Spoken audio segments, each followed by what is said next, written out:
Image is a word less used today, but it has particular significance for our modern world, and especially... Charles discovered a heartbreaking secret hidden in Princess Diana's jewelry box, a note filled with emotions he never knew.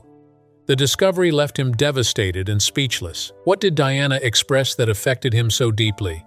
Could this note reveal a side of her story the world has never known? Join us as we reveal Diana's hidden words. The hidden letter in Diana's jewelry box. King Charles III sat quietly in his private study as he reviewed important papers about the upcoming coronation. The documents demanded his full attention.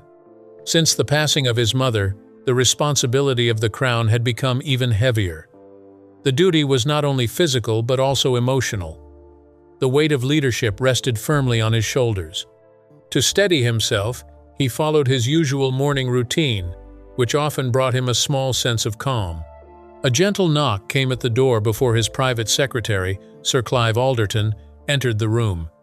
He carried the day's mail as he did every morning. Most of the items were familiar. There were official documents, diplomatic pouches, and government papers that required the king's attention. Among them, however, was something unusual. A small package wrapped in faded blue paper stood out from the rest. The address written on the package immediately caught Charles's eye. The elegant and flowing handwriting was one he recognized instantly. Even after many years, he knew that handwriting without doubt. His blood seemed to freeze as he stared at it. Sir Clive Alderton noticed the sudden change in the king's expression. He spoke carefully, sensing that something about the package had deeply affected him. He asked whether security should inspect it first before the king opened it. Charles slowly shook his head. His hands trembled slightly as he reached for the package. He asked to be left alone and requested that no one disturb him. Now alone in the study, a room where he had faced many difficult decisions over the years, Charles began to carefully unwrap the blue paper. Inside the package was a jewelry box that once belonged to Diana. It was not the grand jewelry she wore during public appearances. Instead, it was the smaller and more personal collection she kept in her private rooms at Kensington Palace. The box was made of mahogany. It looked simple but elegant. On the lid was the Spencer family crest, pressed in gold.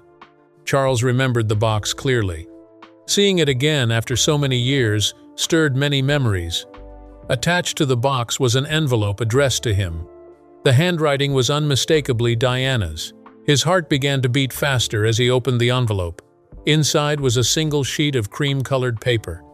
As he looked at the first words, his vision blurred with tears he had not allowed himself to shed for decades. The letter began in a deeply personal way. It explained that if he was reading the letter, she was no longer alive. The message spoke about the complicated history they shared. It suggested that beneath the pain and the many public struggles they faced, there had always been love between them. The letter also explained that the jewelry box held a truth she could never reveal while she was alive. It encouraged him to open it when he was ready to remember who they once were, before the world changed them. Charles placed the letter gently on the desk. His hands were still shaking as he slowly lifted the lid of the jewelry box.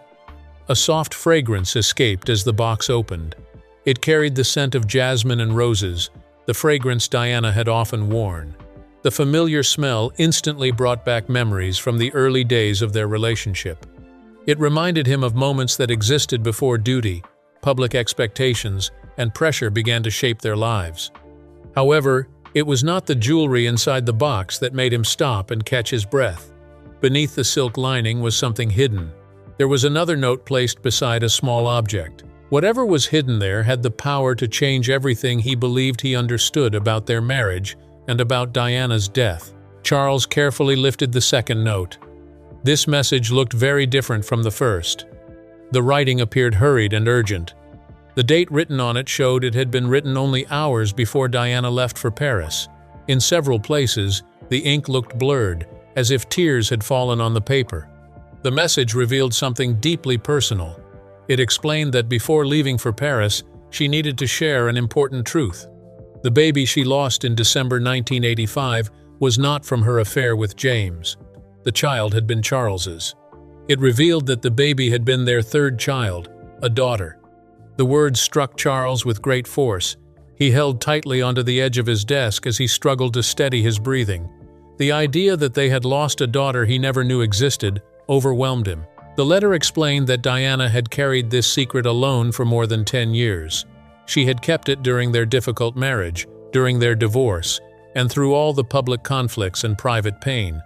She explained that she could not tell him at the time. After the birth of Harry, he had become distant and cold. She believed he had already decided their marriage would not survive. Because of this, she felt unable to bring another child into a situation where that child might be resented. Still, she explained that she loved the baby deeply during the 3 months she carried her. The note also revealed that she had given the baby a name, Elizabeth Rose. The name honored his mother and also reflected her own middle name. She explained that she held a small funeral service at Althorpe. Only she and a priest attended. The child was buried in the Spencer family cemetery beneath a simple stone marked with the words, "Beloved Daughter." She also shared that she visited the grave every year on what would have been the child's birthday, the 23rd of December. The realization overwhelmed the king. Memories began to return. He remembered that winter when Diana had withdrawn from public appearances, saying she was exhausted. At the time, he had dismissed it as emotional drama. He had focused instead on his work and on his growing relationship with Camilla. Now those memories felt very different. He also remembered the Christmas seasons that followed. On several Christmas Eves, Diana often seemed quiet and sad. Sometimes she disappeared for hours and later returned with red eyes. At the time, he believed the sadness came from the struggles of their marriage. He never realized she had been mourning their lost child. At the bottom of the jewelry box was a small velvet pouch. Charles opened it carefully. Inside was a locket made of white gold with a tiny diamond set in its center. When he opened the locket, the sight inside deeply affected him.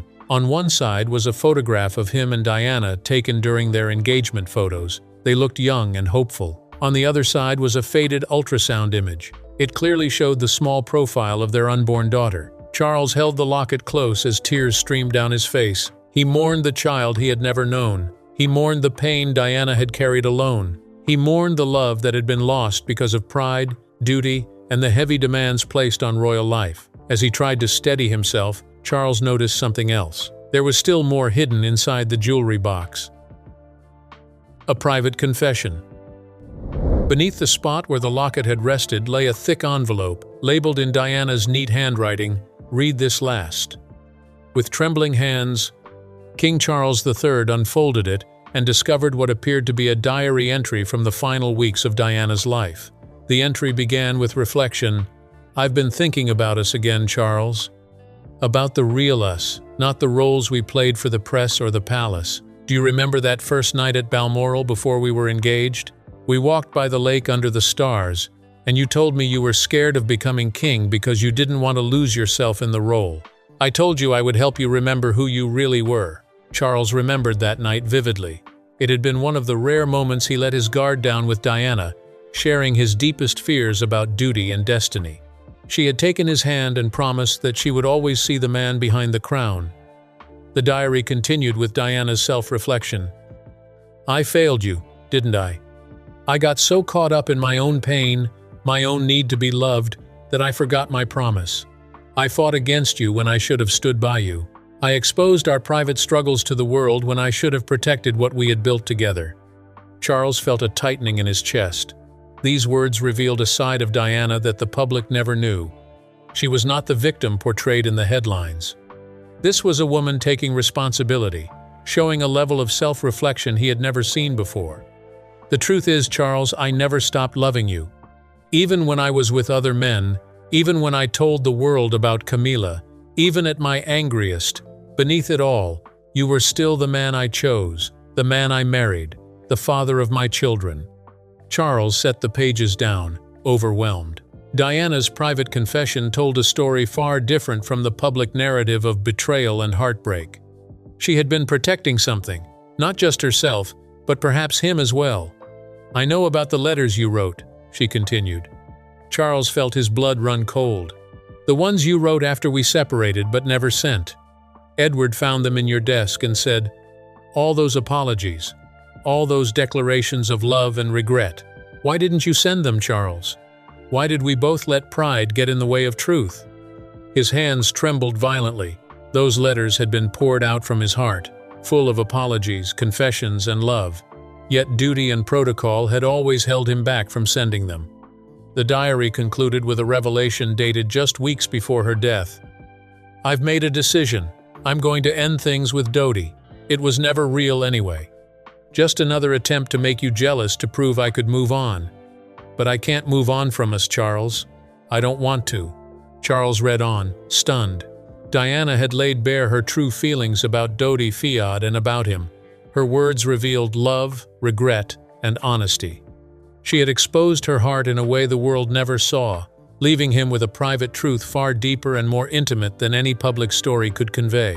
The last plan to come home. The romance that had made headlines, the one that seemed to show she was finally happy without him, was actually carefully planned. Dodie was a good man, but he was not him. No one could ever be him. She remembered the way he laughed at terrible jokes, how he spoke to his plants as if they were old friends, and the way he held their sons like they were the most precious things in the world. That was the man she had fallen in love with, the man she wanted to come home to. Tears streamed down the king's face as he read her words. After all the pain, the public humiliation, and the burned bridges, Diana wanted to return to him.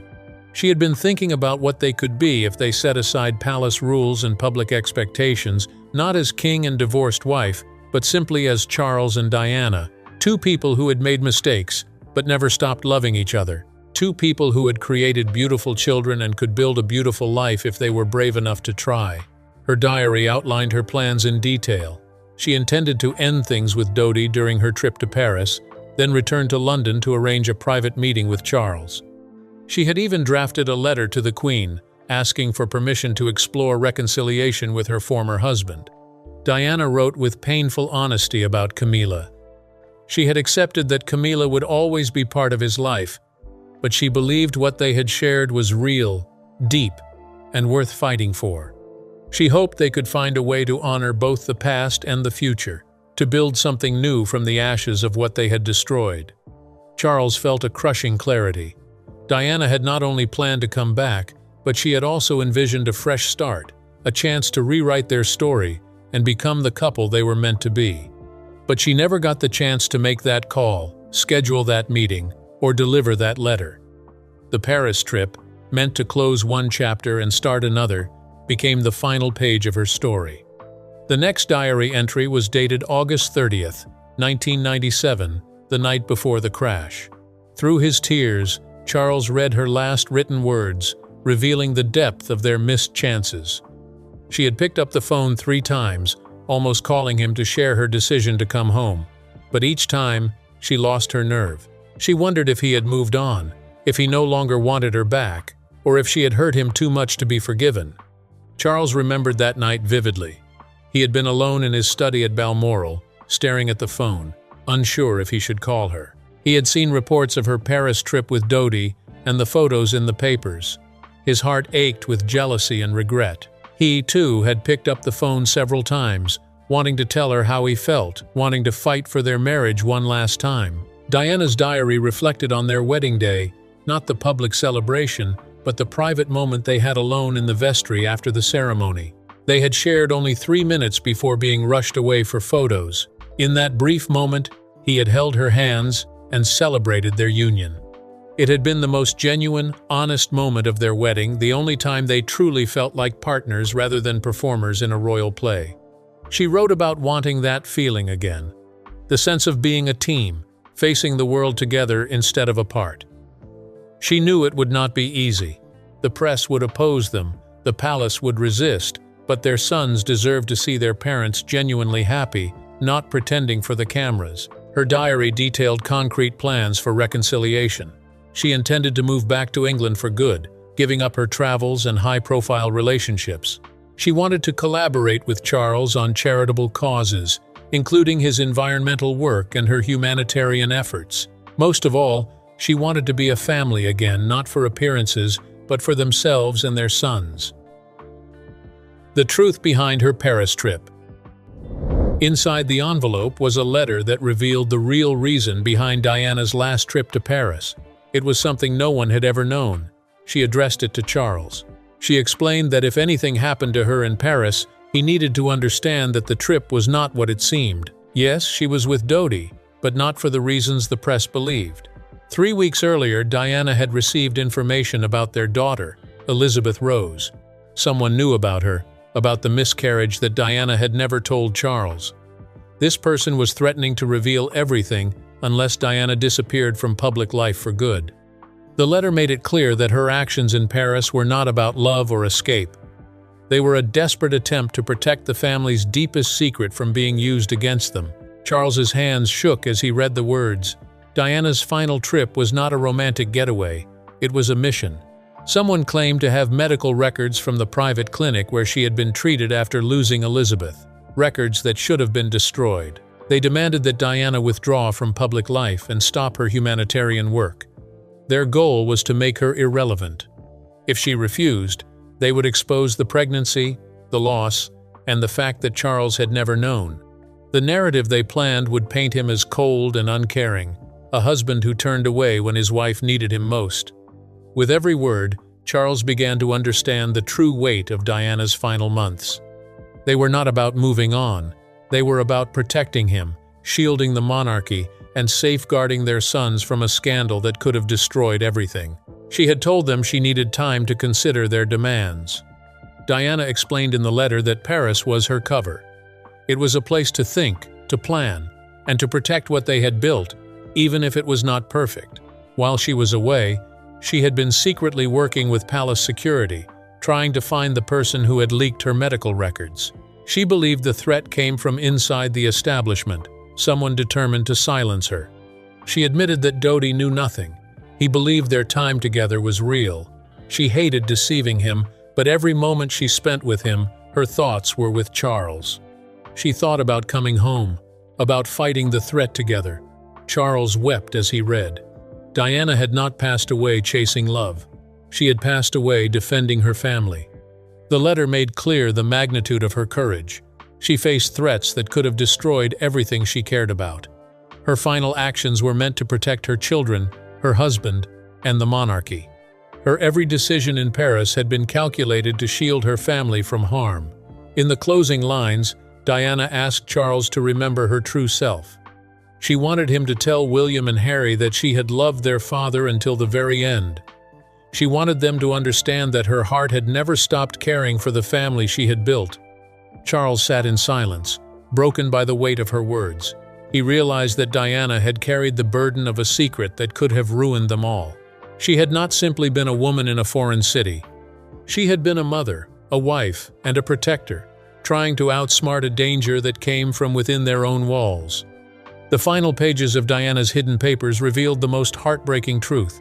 She had sacrificed her happiness, her safety, and ultimately her life to protect the people she loved most. Her letters showed that she had acted out of love, not escape. Every step she had taken, every moment she had lived in Paris, had been about safeguarding her sons, shielding her husband, and defending her family's legacy. The meeting that never happened. Plans had been set for a secret meeting scheduled for the day after her return from Paris.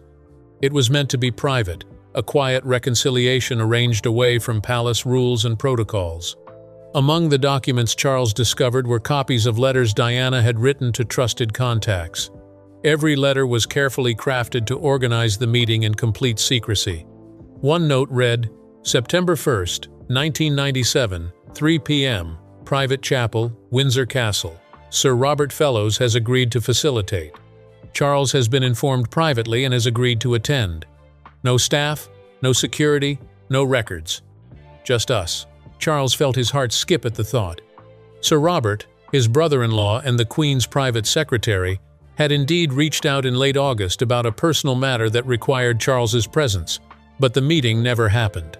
Diana passed away just hours before she was scheduled to fly home. Tucked among the papers, Charles found a draft of a speech Diana had planned to deliver. He read it slowly, hands trembling, each sentence unraveling years of pain, pride, and misunderstanding. She began by acknowledging the hurt and the public wounds. She recognized her mistakes and his. She wanted a fresh start. She envisioned a quiet, gradual rebuilding of what had once been theirs. Diana's plan was simple yet profound. She wanted private time together, just the four of them: her, Charles, William, and Harry. She offered to support Charles's environmental efforts, quietly championing the causes important to him. Most strikingly, she was willing to step out of the public eye entirely if it would help heal their relationship. She made it clear that she no longer needed the fame, the crowds, or the cameras. What she needed was him. What she needed was their family. She wanted the chance to be the wife she should have been from the start. As Charles read, tears threatened to fall. Diana had envisioned a partnership rebuilt not on illusions, but on grace. She accepted his love for Camilla, but she believed what they had shared was rare and still worth honoring. She hoped they could build something new together. She wanted love to triumph over pride, to turn past pain into a chance for renewal. She had been ready to forgive, to open her heart, and to start again. But fate had other plans. That meeting never occurred, and with it went a chance to change the course of history. At the bottom of the jewelry box, Charles found a small cassette tape labeled simply, "For Charles, play alone." His hands shook as he placed it in an old player he kept in his study for reviewing speeches. Diana's voice filled the room, soft and intimate, as if she were there beside him. This was not the poised public princess. This was Diana, vulnerable and unguarded, speaking just days before her death. She began with her private, familiar greeting, calling him darling. Charles broke down immediately. She explained that she had recorded the message because she was not brave enough to say these words in person, but he needed to hear them. Her voice trembled with emotion, punctuated by pauses, as she admitted mistakes and shared regrets. She had allowed her pain to turn into anger, and that anger had become weapons against him. She was sorry for hurting him publicly when she should have protected their bond. Diana revisited moments from their marriage. The fights that once felt devastating were now echoes of two broken hearts unable to connect. She took responsibility for her affairs, for dealings with the press, and for deliberately hurting him. Every time she lashed out or tried to make him jealous, it came from love. She had never known how to walk away, how to stop loving him.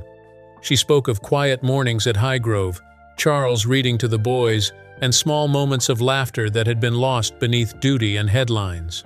Then came a memory that shattered him. She recalled the night Harry was born, the way Charles held him, cried, and said he was perfect. That night had felt like a real family, not just a royal one. The tape ended with her voice breaking. She admitted she might be too late. He might be too far gone with Camilla, but she had to try. He was still the love of her life. Charles's secret answer. Among the last items in Diana's jewelry box was an envelope marked Charles's answer, carefully sealed for the right moment. Inside lay a letter in Charles's own handwriting, one he did not remember writing. As he read it, memories came rushing back with a sharp, painful clarity. It was a letter he had drafted after their divorce but never sent. Somehow, Diana had held on to it for all those years, waiting for the perfect time to show that his feelings had always been returned. The letter began with his own words, full of honesty and regret. He admitted he had no right to ask for her forgiveness after all the ways he had let her down. The truth he had kept hidden was fear of loving her fully. Diana had been vibrant, alive, and capable of real connection. He feared that if he opened his heart completely, she would see how inadequate he felt, how distant he had been, and how trapped he was by the expectations of his birth. The letter revealed Charles's deepest fears about their marriage. Camilla was safe. He had written with brutal honesty that she expected nothing from him emotionally that he could not give. But Diana deserved everything. She deserved a husband who could match her love, who could be her partner in changing the world. He confessed he had been too cowardly to try to become that man. At the bottom of the letter, a crossed-out postscript read, "If you ever wanted to try again, if you believed we could build something new from the ashes of what we destroyed, I would spend the rest of my life proving I could be the husband you deserved the first time." Charles sat in his study as the sun set over London, surrounded by the remnants of Diana's final gift. The jewelry box had become a time machine, taking him back to the man he once was, the husband he had failed to be, and the love lost to pride and fear. The last item in the box was a photograph he had never seen before, a candid shot from their honeymoon at Balmoral. They were walking hand in hand by the lake, laughing together. On the back, Diana had written, "This is who we really were. This is who we could be again." Only then did Charles understand that Diana's entire final year had been a journey back to him. Every public relationship, every headline, had been part of a delicate dance of love and pride, all while she planned to come home. He thought of their daughter, Elizabeth Rose, who would have been 27. He imagined a young woman with Diana's warmth and his determination, a bridge between the royal family and the people they served.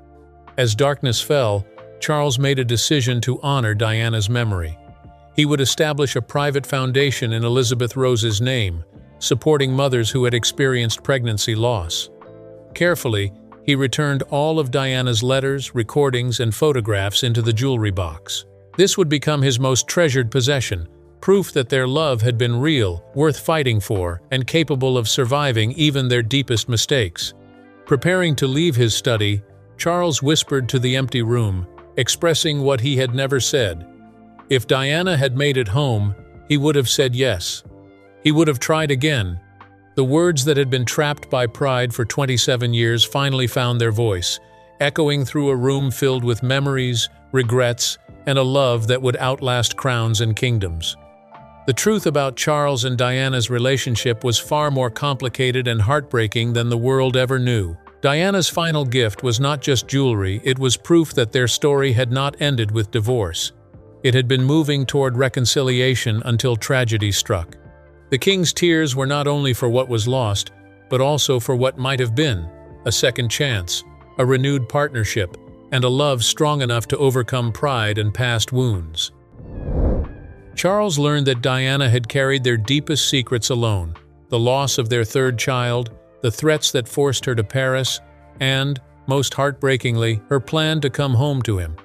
Now he faces a choice: keep these revelations private or share a truth that could change royal history forever. What will Charles do with Diana's final love letter? How will it affect his reign and his relationship with their sons?